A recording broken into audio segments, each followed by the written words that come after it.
और वहां पर खुदा ने मूसा से कहा कि मूसा इन सबको बता कि ये चुपचाप खड़े रहे और निजात का वो काम जो आज खुदा करने वाला है उसको ये देखेंगे।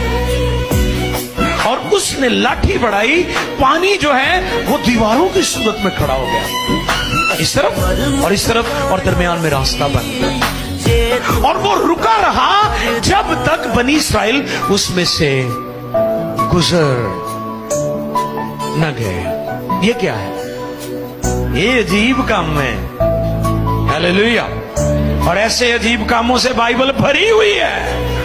बाइबल मुकद्दस खुदा का इल्हाम उसके मौजज़ों को, उसके अचंभों को, उसके वंडर्स को बयान करती है। और बाइबल में इस तरह के बेशुमार अजीब कामों का बयान।